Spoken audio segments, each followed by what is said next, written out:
आज हम सभी जानते हैं कि रशिया और यूक्रेन के बीच में युद्ध चल रहा है। ऐसे हालातों में हम सभी के मन में ये ख्याल आता है कि क्या परमाणु हमला हो सकता है, और अगर ऐसा हुआ तो परिणाम क्या होगा। जब भी परमाणु युद्ध की बात होती है तो सेकेंड वर्ल्ड वॉर का वो खौफनाक मंजर याद आता है, जब 6 अगस्त 1945 की सुबह अमेरिकी वायुसेना ने जापान के हिरोशिमा पर परमाणु बम लिटिल बॉय गिराया था, और उसके ठीक 3 दिनों बाद अमेरिका ने जापान के नागासाकी शहर पर फैटमैन परमाणु बम गिराया था। दोनों शहर लगभग पूरी तरह तबाह हो गए थे। 1.5 लाख से अधिक लोगों की पल भर में जान चली गई थी, और जो बच गए वो अपंगता के शिकार हो गए। दूर दूर तक के इलाकों में घंटों काली बारिश होती रही, और रेडियो एक्टिव विकिरण ने जिंदा दिली से भरे हुए इन दोनों शहरों में कहर बरपा दिया। चारों तरफ मौत का मंजर पसरा पड़ा था। तो अब हम जानेंगे परमाणु बम के बारे में।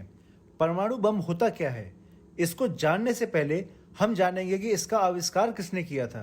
16 जुलाई 1945 को न्यू मैक्सिको एलामोगोर्डो के रेगिस्तान में वैज्ञानिक जूलियस रोबर्ट ने किया था, और बाद में इनको father of the atomic bomb कहा गया। इनके द्वारा किए गए परीक्षण से लगभग 40,000 फीट ऊंचा एक विशाल मशरूम बादल बना।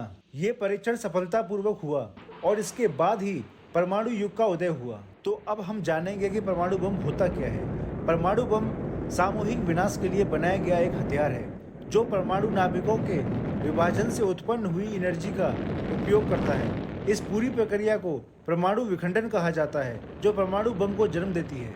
अब हम जानेंगे कि परमाणु बम फटता कैसे है। प्रत्येक परमाणु के केंद्र में एक नाभिक होता है, और उसी नाभिक को तोड़ने या फिर एक साथ जोड़ देने पर एक बहुत बड़ी मात्रा में ऊर्जा उत्पन्न होती है। परंतु आधुनिक समय के परमाणु हथियार केमिकल विस्फोटकों का संयोजन, परमाणु संयलन और परमाणु विखंडन जैसे अलग अलग प्रकार से काम करता है। विस्फोटक परमाणु मटेरियल को कंप्रेस करता है, जिसके कारण विखंडन होता है, जो एक्सरे के रूप में ऊर्जा का विखंडन करता है। इसके द्वारा पैदा हुए उच्च तापमान और दबाव का उपयोग परमाणु संलयन में किया जा सकता है। अब हम बात करते हैं कि परमाणु बम किन किन देशों के पास है। इस सूची में सबसे ऊपर आने वाले देशों के नाम हैं America, Russia, United kingdom, France, चीन, भारत, पाकिस्तान, उत्तर कोरिया और इजराइल। परमाणु बम दुनिया के सबसे घातक हथियारों में से एक है। अगर परमाणु बम कहीं गिरता है तो वहाँ सब कुछ तबाह हो जाता है। जिस तरह से ताकतवर देशों में एक दूसरे से आगे बढ़ने की होड़ सी लगी है, उससे कहीं न कहीं इंसानों को भी नुकसान होने वाला है, क्योंकि अगर भविष्य में कभी विश्व युद्ध हुआ तो परमाणु बम भी प्रयोग में लाए जाएंगे। अगर ऐसा हुआ तो इससे मनुष्य जाति को भारी नुकसान होगा। हम सभी तो यही चाहते हैं कि भविष्य में कभी परमाणु बम का उपयोग ना हो, लेकिन फिर भी हम सभी को इससे बचने का उपाय जान लेना चाहिए।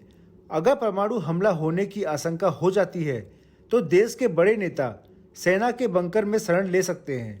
वहीं शहर के लोग अंडरग्राउंड मेट्रो का सहारा ले सकते हैं, लेकिन इसके चांस भी बहुत कम है, क्योंकि अंडरग्राउंड मेट्रो हर शहर में नहीं है। जहां परमाणु बम गिरता है वहां के लोगों का बचना असंभव है, लेकिन अगर आप परमाणु केंद्र से कई किलोमीटर दूरी पर हैं तो आप बच सकते हैं। इसलिए आपको परमाणु हमले से बचने के उपाय पता होने चाहिए। अब हम बात करते हैं परमाणु हमले से बचने के उपाय के बारे में, जो इस प्रकार हैं। नंबर 1, अगर आपके आसपास कहीं परमाणु बम का हमला हो तो उसके केंद्र को कभी भी अपनी आंखों से नहीं देखना चाहिए, क्योंकि इससे आपकी आंखें हमेशा के लिए खराब हो सकती हैं। नंबर 2, अगर परमाणु हमला हो जाए तो तुरंत किसी मजबूत बिल्डिंग के बेसमेंट में शरण लेना चाहिए। नंबर 3, हमला होने के बाद अगर आप किसी सुरक्षित जगह पर पहुंच गए हैं तो जब तक राहत कार्य की कोई खबर ना मिले तब तक वहां सुरक्षित रहें।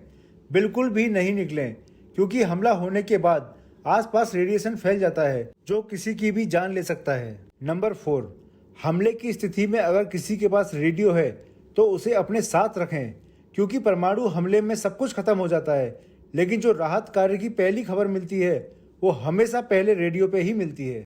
नंबर 5, अगर किसी पर रेडिएशन का असर हो गया है तो उसे लगातार खून की उल्टी होना, मिथली आना, चक्कर आना, डायरिया न रुकना, सरदर्द या बुखार होना, कमजोरी बने रहना, बाल उड़ जाना जैसे लक्षण दिखाई देंगे।